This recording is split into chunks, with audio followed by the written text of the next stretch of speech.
गांव नाहरपुर के अंदर 8 मई 2022 को डीडीए और दिल्ली पुलिस ने मिलकर असंवैधानिक तरीके से डॉक्टर BR अम्बेडकर जी की मूर्ति को डीडीए पार्क नाहरपुर गांव से हटा दिया था, जो रोहिणी में है, जो रोहिणी के अंदर है।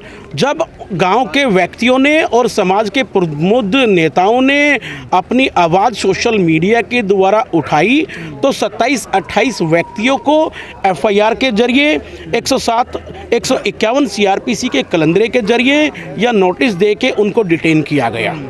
डिटेन जब किया गया, उनको जेल भेजा गया तो हमने उनकी जमानत कराई रोहिणी जेल से। और उसके बाद भीम सेना प्रमुख सतपाल तंवर जी के नेतृत्व में गांव नाहरपुर के जो गणमान्य व्यक्ति हैं उनके नेतृत्व में विचार विमर्श करने के बाद ये तय हुआ कि आज हम यहाँ पर 11 बजे बाबा साहब के सपनों को पूरा करते हुए अपनी आवाज़ को उठाएंगे।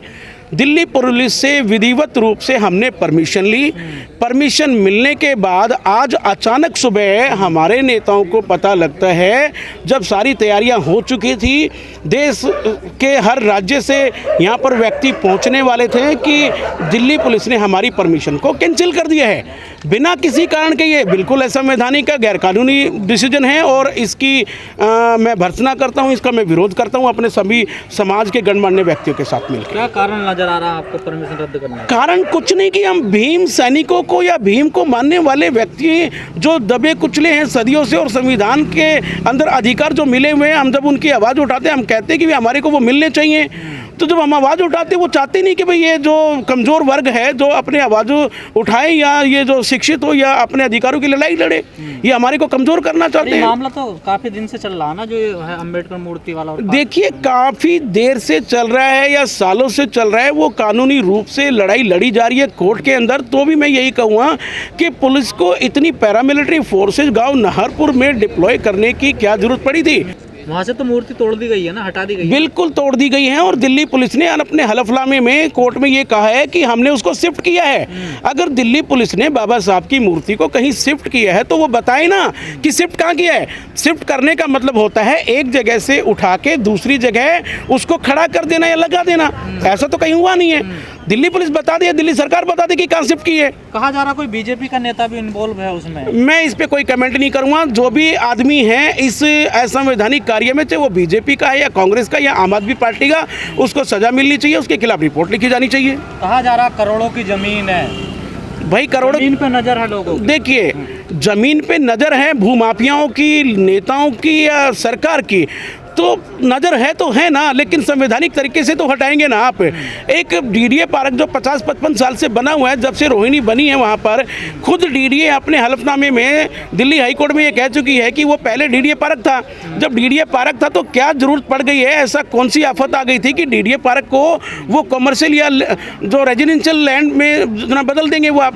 तो इस चीज़ के लिए बाबा साहब की मूर्तियाँ तोड़ी जाती हैं, उन्हें हटाया जाता है। देखिए, बाबा साहब सत्य के रास्ते पे चलते थे, संवैधानिक रास्ते पे चलते थे, समाज को एकता की तरफ ले जाने का बात करते थे। वो जो है अंधविश्वास को भगाने की बात करते थे, वो जाति तोड़ने की बात करते थे, समाज में एकता की बात करते थे। अगर ये सब चीज़ें होंगी तो हमारा समाज पढ़ने लिखने पे ज़्यादा जोर देगा, हमारे बच्चों को सरकारी नौकरी मिलेंगी, हमारी एकता स्थापित होगी और हम अपने हाथों की लड़ाई लड़ेंगे। हम बताइए ना कि हमारे 85-80% आदमी के पास कितनी ज़मीनें हैं?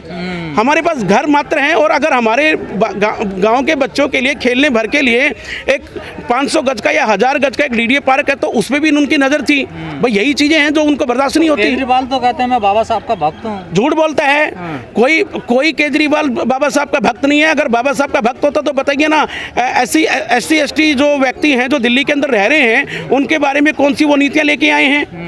एक बार भी बता दीजिए। गाँव के अंदर जाके दशा देखिए आप, वहाँ पर पानी की व्यवस्था देखिए। गांव नाहरपुर के अंदर ही नहीं, पूरी भारी दिल्ली के अंदर जाके देखिए।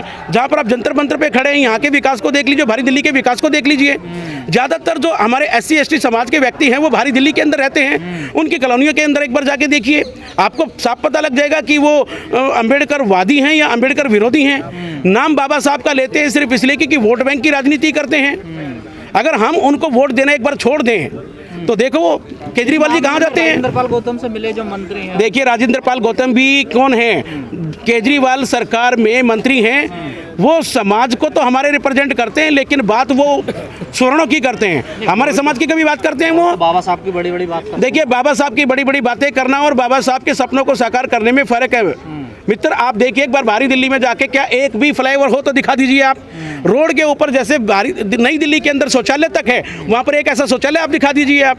कुछ भी तो नहीं है बाहरी दिल्ली के अंदर। आज तो आपका एक बड़ा धरना होने वाला था। बड़ा धरना होने वाला था, सोची समझी साजिश के तहत हमारी परमिशन को कैंसिल कर दिया गया। इसीलिए हमने यहाँ पर अपने सोशल मीडिया के माध्यम से अपने माताओं को, बहनों को, नौजवान साथियों को मैसेज दिया है कि कोई भी गैरकानूनी काम हम नहीं करेंगे और हमें अपने भाइयों को, अपने बच्चों को बचाना है, क्योंकि दिल्ली पुलिस तो ताक में बैठी कि इनको गैरकानूनी तरीके से एक बार फिर से अरेस्ट करके जेल में डाल दिया जाए। आप क्या चाहते हैं, जहाँ वो बाबा साहब की मूर्ति द्वारा वहीं लगाई जाए या दूसरी जगह? देखिए जी, मैं तो यही चाहता हूँ अपने समाज के साथ मिलकर, जहाँ से बाबा साहब की मूर्ति हटाई है, वो हमारा एक मंदिर था। बाबा साहब हमारे देवता समान व्यक्ति हैं, हमारी आस्था बाबा साहब के अंदर है। तो हम जब तक बाबा साहब की मूर्ति वहाँ पर नहीं लग जाती, हम चैन से तो बैठने वाले नहीं हैं। हम अपनी संवैधानिक लड़ाई लड़ते रहेंगे। तो अब आगे की क्या रणनीति? आगे की रणनीति हम समाज के गणमान्य व्यक्तियों के साथ बैठ के विचार विमर्श करेंगे। सतपाल तंवर से और देश के जितने भी SC ST के जो हमारे नेता हैं, जो समाज के लिए हमेशा लड़ाई लड़ते आए हैं, उनके साथ बैठ के चर्चा करेंगे और आगे की रणनीति बना के हम कार्रवाई करेंगे। सतपाल तंवर से मेरी बात हुई थी, वो सतपाल तंवर रास्ते में थे, लेकिन परमिशन कैंसिल हो गई है। अभी थोड़ी देर के बाद हम दोबारा से बात करेंगे। पर दो समुदायों के बीच में सांप्रदायिक सद्भाव ना हो और वहाँ पर धर्म के आधार पर झगड़ा होने का कोई चांस हो। यहाँ तो कोई कंप्लेनेंट ही नहीं है और हमारा किसी समुदाय विशेष के साथ कोई झगड़ा ही नहीं है।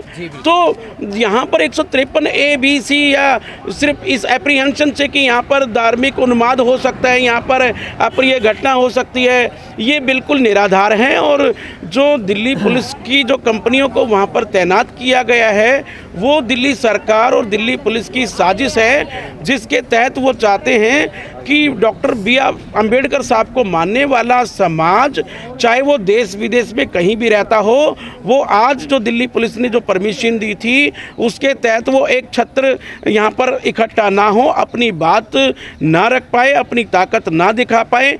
यही एक उनका कारण है। और उन्होंने हमारे समाज के व्यक्तियों को, हमारे गाड़ियों को, हमारी बसों को जो रोकने का काम किया है, वो सोची समझी साजिश के तहत किया गया है, बिना किसी कानून के किया गया है।